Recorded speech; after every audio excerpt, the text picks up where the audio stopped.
Poisson, bonjour à toutes et bonjour à tous, j'espère que vous allez très bien et je suis ravie de vous retrouver pour cette nouvelle vidéo. Alors, nous allons parler des énergies pour le mois de janvier 2025. Avant de commencer la lecture des cartes, j'aimerais vous remercier toutes et tous pour votre bienveillance, pour votre présence, pour tous vos soutiens. Merci de tout mon cœur pour ça. Merci aussi de garder toujours la lucidité et le recul nécessaire pour comprendre que les lectures que je vous propose sont plus une matière à réflexion, à questionnement que toute autre chose. Merci pour tout ça. Et puis, je vous présente également mes meilleurs vœux pour l'année 2025 qui va démarrer. Tous mes vœux de bonheur, bien sûr, tous mes vœux également de bonne santé à chacun et chacune d'entre vous. Alors, pour ce tirage, on va parler d'abord des arcanes majeures. Vous avez l'empereur qui est la carte qui était venue lors du tirage semestriel. Vous savez que c'est une carte importante parce qu'elle est en lien avec toutes les autres. Elle est leur caisse de résonance, elle est le dénominateur commun, donc on va s'y référer sans doute régulièrement. La mort ici dans ce que vous désirez le plus, la roue de fortune dans le défi. En arcane majeur, vous avez tempérance dans la sphère professionnelle et gestion du quotidien, et la justice à la fin du mois dans la position de l'énergie peut-être vers laquelle vous allez. Des deniers, des bâtons, des coupes, des deniers et pas d'épée pour vous sur ce mois. Alors, on va commencer par l'empereur. L'empereur nous parle des prises de décision, des prises de pouvoir. C'est une figure d'autorité, un empereur qui prend ses responsabilités, qui gère les affaires, qui construit et qui bâtit quelque chose dans le sens des responsabilités, dans le sens du bien-être, dans le sens je dirais, de la stabilité des situations, qu'elles soient professionnelles, qu'elles soient familiales, peu importe. C'est quelqu'un qui est très conscient de ce qui repose sur ses épaules dans la gestion des affaires courantes, dans la gestion des affaires quotidiennes, dans la gestion tout court, et qui assume pleinement ce rôle. Donc, concentré, rigoureux ou rigoureuse, euh, avec l'idée également de cette imposante prise de pouvoir. Un empereur, c'est quelqu'un qui domine. Alors, ça ne veut pas dire qu'il y a un rapport de dominé et dominant. C'est-à-dire que c'est quelqu'un qui sait que par ses actions, par ses choix, par ses décisions, ça peut avoir une incidence pour les personnes avec qui il travaille, les personnes avec lesquelles il partage sa vie, les personnes, oui, il ou elle, hein, bien sûr, vous l'adaptez en genre.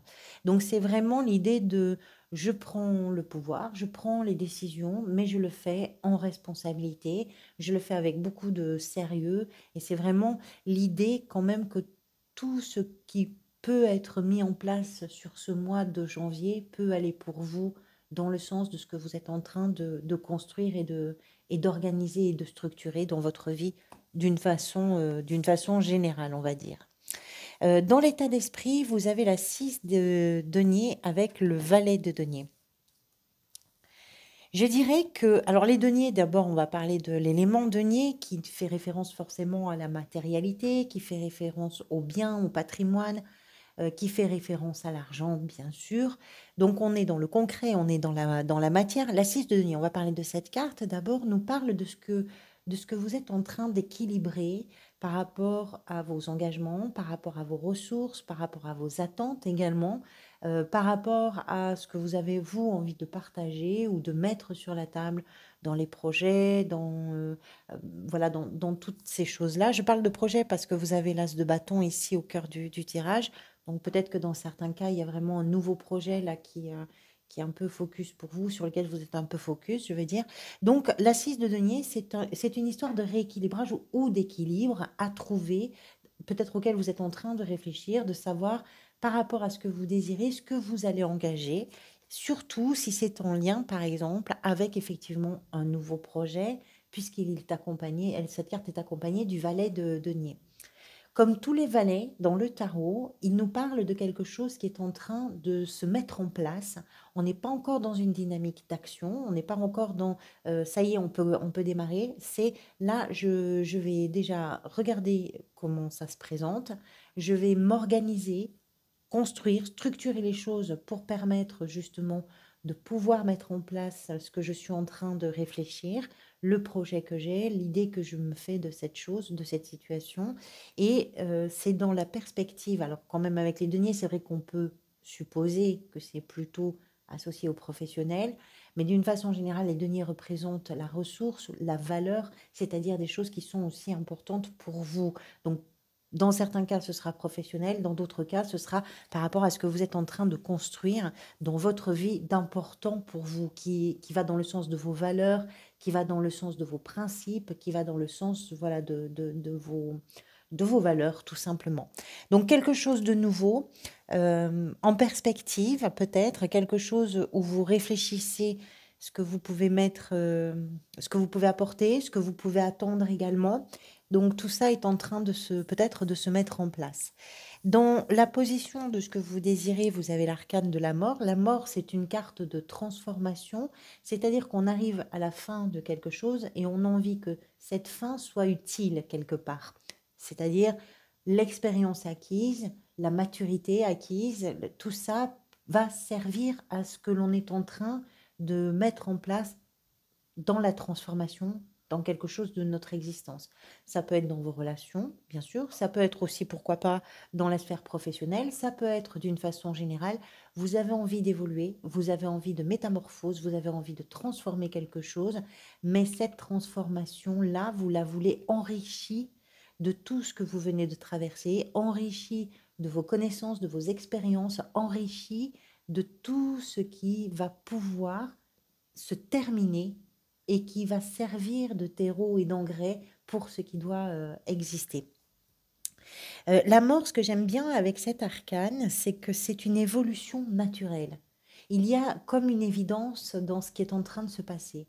Il y a comme une... C'est un cycle en réalité. On arrive à la fin d'un chapitre, on arrive à la fin d'une période, d'un moment, d'une histoire, d'une situation.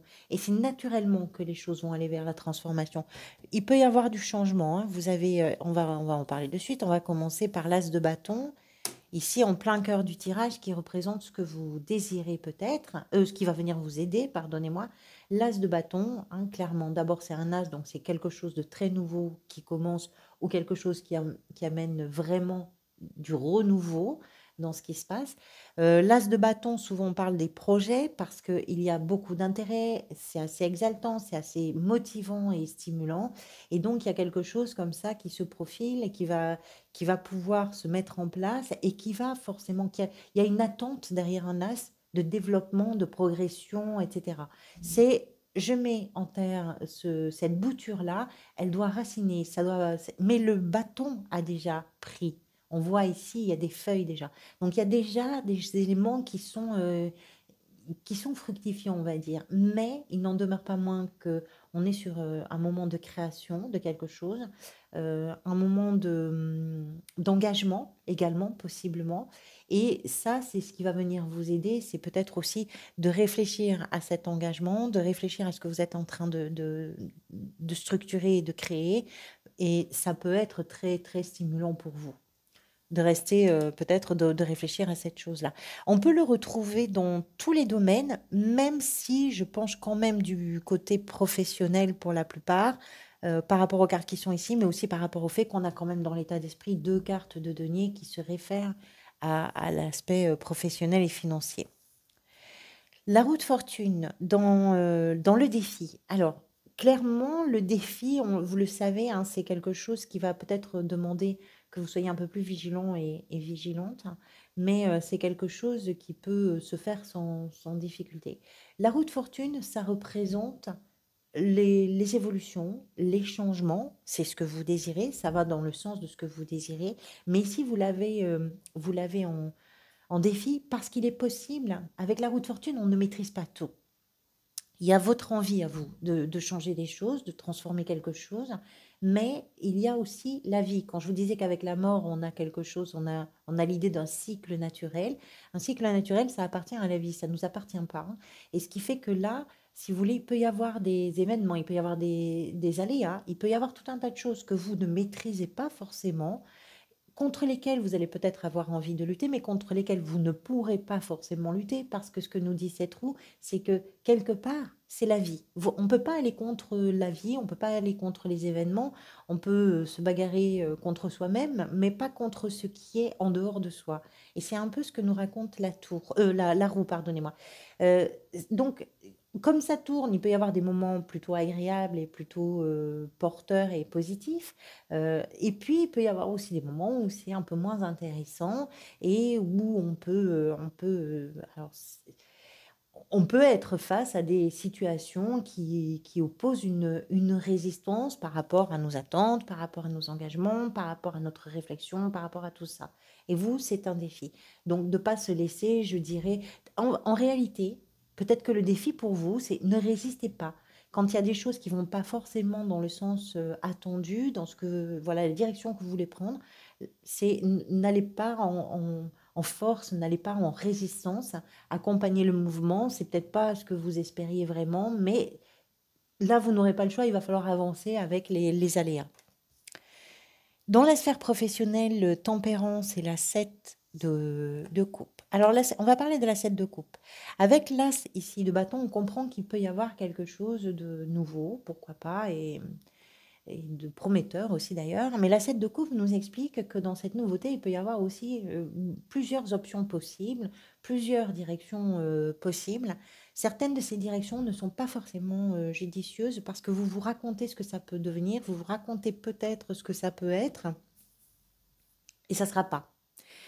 C'est une carte qui nous parle de ça, qui nous parle des chimères, qui nous parle des illusions, qui nous parle de ce qu'on imagine, voilà, ce que l'on projette, mais qui n'a rien à voir avec la réalité. Il y a des options particulièrement intéressantes, même si de prime abord comme ça, c'est pas forcément quelque chose vers quoi on va aller d'entrée, mais peut-être que c'est à considérer d'une façon judicieuse. La carte tempérance qui accompagne ça nous explique que par rapport à peut-être à ces choix possibles, à ces options possibles, vous êtes en train de vous adapter. Ça, c'est assez intéressant, surtout par rapport à la roue de fortune où on vous dit de laisser un petit peu la machine avancer, même si c'est pas exactement comme vous l'espérez. Ce qui est intéressant ici, c'est que vous êtes capable de vous adapter aux situations, vous êtes capable de vous adapter au fait qu'il y ait plusieurs options. Alors, soit euh, vous prenez une décision claire, je ne pense pas que ce soit forcément ça, mais ça peut, une décision claire, soit par rapport à toutes les options qui sont possibles, vous trouvez toujours une solution pour répondre à l'option. Après, ça peut être dans le cadre de votre activité ou dans votre recherche d'emploi ou même dans votre quotidien. Si vous sentez que vous pouvez faire des choses différentes, prenez le temps d'évaluer chaque chose parce que c'est vraiment, c'est pas, ça peut être quelque chose à réfléchir, voilà, pour pas se tromper. Après, se tromper, c'est pas grave non plus, mais peut-être que vous pouvez évaluer plein de choses de façon rationnelle, on va dire. Le cavalier de denier et construire aussi de façon rationnelle. Le cavalier de denier dans la sphère sentimentale, émotionnelle et relationnelle nous parle lui aussi de ce que vous êtes peut-être en train de construire. Ça peut être d'ailleurs avec une personne d'un signe de terre. Les signes de terre, ce sont les taureaux, les vierges et les capricornes. Et si c'est quelque chose que vous êtes en train de construire avec un ou une partenaire, c'est quelqu'un de très fiable, c'est quelqu'un sur qui vraiment vous pouvez compter, c'est quelqu'un qui va assurer pour que les choses puissent avancer correctement, signe de terre ou pas signe de terre. Ça peut aussi être votre énergie qui nous explique que dans vos relations, vous êtes ce pilier, vous êtes ce repère, vous êtes cette stabilité incarnée par le cavalier de denier, pardonnez-moi. Et puis, ça nous explique également que vous êtes en train de créer quelque chose. Ce cavalier, alors, n'est pas aussi fonceur que celui de la lignée des épées ou des bâtons. C'est quelqu'un qui prend son temps, c'est quelqu'un qui fait preuve de beaucoup de patience. Mais ce que vous êtes en train de créer dans vos relations ou dans une relation en particulier, quelle que soit la nature, c'est quelque chose qui tient vraiment la route. Pour vous, c'est important que ce soit fiable, c'est important la sincérité, l'authenticité, c'est important l'intégrité, c'est important de pouvoir se faire confiance, c'est important de pouvoir construire vraiment en confiance quelque chose et en prenant le temps. Il n'y a pas de précipitation, on a le temps. La reine de bâton qui nous parle de ce qui est peut-être en train de se manifester pour vous face directement à l'empereur. Alors tout ça, je ne suis pas revenue à l'empereur, mais tout ça nous explique quand même que vous avez Vous avez le pouvoir au moins décisionnaire, hein, dans ce que vous vivez, que ce soit par rapport à des nouveaux projets, par rapport au changement, par rapport à ce que vous êtes en train de construire dans votre vie avec les gens que vous aimez, par rapport au choix aussi professionnel. Vous êtes le ou la celui ou celle qui prend les décisions. Voilà, c'est sur vous que ça repose en fait. La reine de bâton représente, représente, je dirais, ici, peut-être le déploiement de tout votre potentiel d'engagement, y compris dans les défis. La reine ou le roi de bâton, ce sont des personnages flamboyants, ce sont des personnages que l'on voit, que l'on écoute, que l'on a envie d'écouter, avec qui on a envie d'être, parce que ce sont des personnalités qui ont vraiment une capacité de communication remarquable. Peut-être que quand on vous écoute, on est très attentive et attentif parce que vous dites des choses sensées, parce que vous avez des arguments qui font mouche, parce que vous savez exactement où vous en êtes, là où ça doit aller. Et puis, il y a l'idée que vous êtes peut-être en train de vous révéler dans votre très haut potentiel de séduction et peut-être de courage aussi.